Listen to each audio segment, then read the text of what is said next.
Assalamualaikum warahmatullahi wabarakatuh.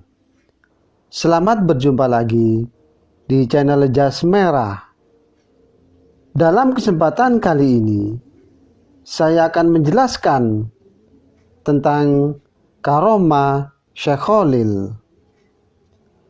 Bahwa ketika Syekh Khalil masih muda, beliau mendengar bahwa di Pasuruan ada seorang kiai yang sangat sakti dan mandraguna, dan namanya adalah Abu Darin, di mana Syekh Khalil muda ini ingin sekali belajar kepada Abu Darin.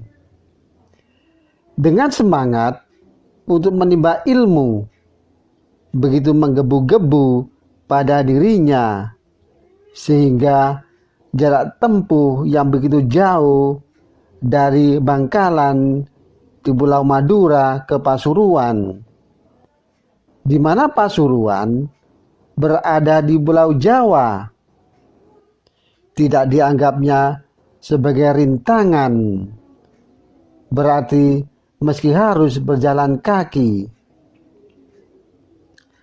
Namun apa daya, sesampainya Syekh Khalil muda di desa Wilungan Pasuruan, tempat Kiai Abu Darin membuka pesantren, dan ternyata Kiai Abu Darin sudah meninggal atau wafat.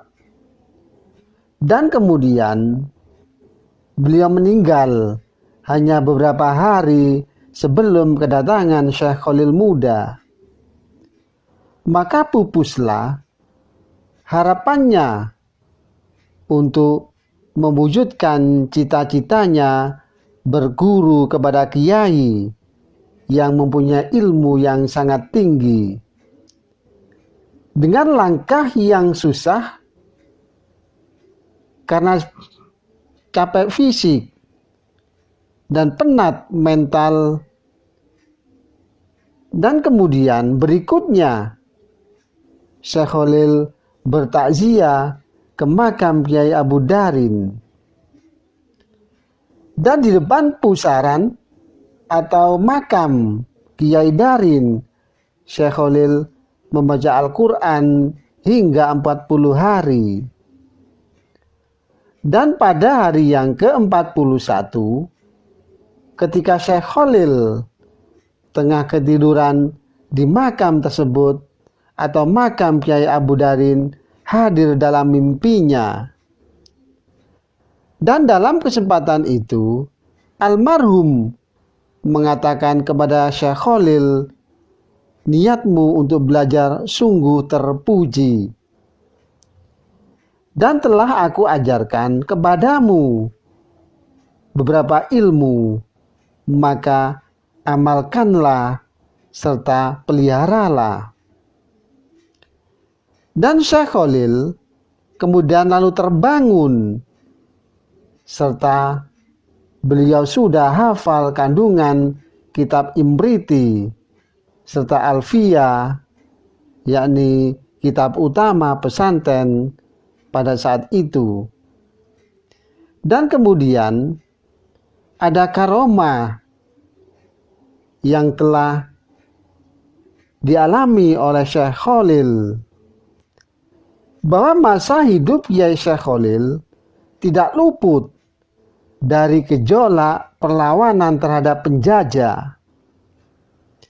Akan tetapi, dengan caranya sendiri, Syekh Khalil melakukan perlawanan. Pertama, beliau melakukannya dalam bidang pendidikan. Dan dalam bidang ini, Syekh Khalil mempersiapkan murid-muridnya untuk menjadi pemimpin yang berilmu serta berwawasan, juga sangat tangguh, dan juga mempunyai integritas baik kepada agama maupun kepada bangsa. Dan ini dibuktikan dengan banyaknya pemimpin umat dan bangsa yang lahir dari tangannya. Dan salah satu di antaranya Kiai Haji Hasyim Asy'ari, yakni pendiri Pondok Pesantren Tebu Ireng. Dan cara yang kedua, Syekh Khalil tidak melakukan perlawanan secara terbuka, melainkan beliau lebih banyak berada di balik layar. Bahwa realitas ini tergambar bahwa beliau tak segan-segan untuk memberi atau mengisi kekuatan batin atau tenaga dalam kepada pejuang maupun kepada santri-santrinya. Dan Syekh Khalil tidak keberatan pesantrennya dijadikan tempat persembunyian. Dan ketika pihak penjajah mengetahuinya Syekh Khalil ditangkap dengan para pejuang yang telah melawan Belanda, dan setelah ditangkap, lalu Syekh Khalil yaitu menyerahkan dirinya kepada penjajah. Akan tetapi ditangkapnya Syekh Khalil malah membuat pusing pihak Belanda, karena ada kejadian-kejadian yang tidak bisa mereka mengerti, yakni seperti tidak bisa dikuncinya pintu penjara, sehingga mereka harus berjaga penuh supaya para tahanan tidak melarikan diri. Di hari-hari selanjutnya, ribuan orang datang ingin menjenguk dan memberi makanan kepada Syekh Khalil.